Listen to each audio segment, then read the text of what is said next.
not sure if this is going to work. Battery charger in the phone because it's dead. Technology has not been, I don't know if you've seen the live streams, but technology has not been kind to me recently. But I had kind of a, you know, I'm always trying to learn something from these excursions / failures, and the message I wanted to deliver from something like this, you know, it's like, this thing happened. How does this fit into the paradigm of what I'm trying to teach? And the answer to that is it doesn't. And it just doesn't. I had multiple odd problems that all kind of happened at the same time. I had weird hardware issues, weird software issues, new problems, stuff I had to troubleshoot and figure out, and none of it was easy. And my, like, you know, unifying thing is this is easy if you stick at it. You know, this is easy if you learn the right things, if you go in order, if you learn incrementally. That is kind of true, but I don't know. What I was expecting was like, oh, gee, that was obvious. Like, oh, I missed it. But none of these problems were obvious. And I guess this is more a testament to simple troubleshooting and an in-depth understanding of what you're working with, I guess. I don't think I'll be able to remember them all, but the things that stick out of my mind first were the my tower box at home has a Debian install on it. It's the exact same as another box I have. It has no problems, but for whatever reason, it didn't want to recognize the input of Mike. And Mike was totally normal. The code was exactly the same. So I have multiple, you know, pieces of Mike. So I had the assembly that I made at home and an assembly that I keep at work. So I brought the one at work home, and that one worked just fine. And I was like, there's a code difference that I missed. And I checked, and the code is exactly the same. So I'm like, well, what is it? So I plugged in another Mike. I actually have a third one, and it worked.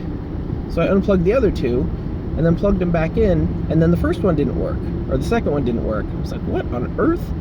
And I have no idea why, nor can I find any reference to this, but there appears to be some kind of bug, possibly just a configuration problem with my system, but the TTY-ACM0, if it registers as a serial device, doesn't want to register as anything else after that.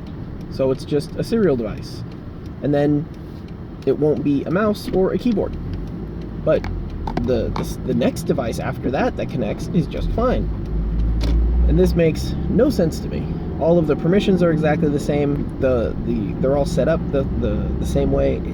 That doesn't make any sense to me. And I didn't even bother trying to figure out what it was, because I could not Google search anything for this problem. And I might have to try and submit a bug or something like that. I don't know. It just makes no sense. But is it even a bug because it was working on another box of the same version? I don't know. So that was a pain, and the only way I got to test it was just trying stuff. TM, registered trademark, Troy Fletcher Incorporated, 2021.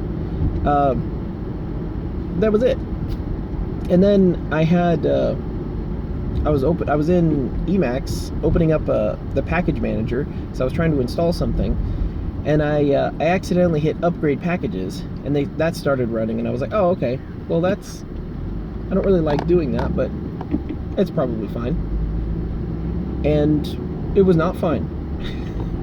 And I have no idea what broke or how it broke. But it broke, and stuff wasn't working right, and it was throwing weird errors, and I couldn't figure out what was going on. And I backed up the entire Emacs D folder, which is, by the way, an excellent way to save the state of your Emacs, or make a new state of your Emacs, which is really cool. And spun up a new Emacs and let it run, and it got the same problems. And I was like, what on earth is going on here? There's some kind of breakdown in the most recent packages. So I got them going, I started it up, and I figured I would upgrade it. So I upgraded it, had the same problem.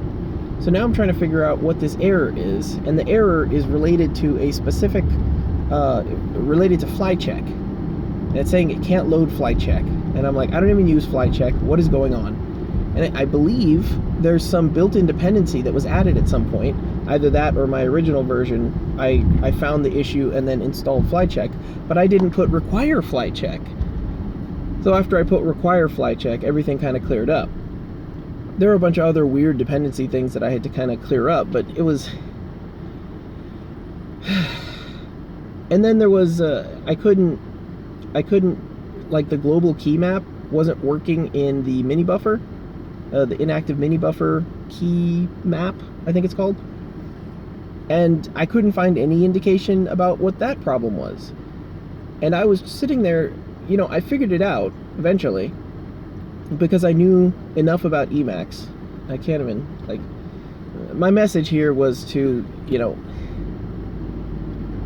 the message was going to be become an expert. And I can't really call myself an expert in Emacs, but to know enough about your tool to be able to say, you know, to know what to do when nothing comes up on the Google search, because nothing was coming up on the DuckDuckGo search. I didn't even think to check Google. That's good. But I had nothing. I had nothing to go off of except for what I had and troubleshooting, turning, you know, flipping switches on and off, try this, try that. Does it work? No. Okay, undo that, try to change a different thing. You know, plug in mic, does it work? No. Plug in another mic, does it work? Yes. Okay, well, let's swap those. Let's plug in the second one, and then the first one, and see what it does. I'm so mad I could just eat a pancake. My wife makes the best pancakes. But it's just, there was no easy fix. And there was no obvious fix. And there was no, I'll just search Stack Exchange for it fix. There was nothing. And all you had to go off of was your knowledge of Emacs and your ability to know what's going on under the hood to be able to say, all right, I generally know this is kind of the thing that I need to be looking for. And hey presto, where do you think I wound up? RTFMing.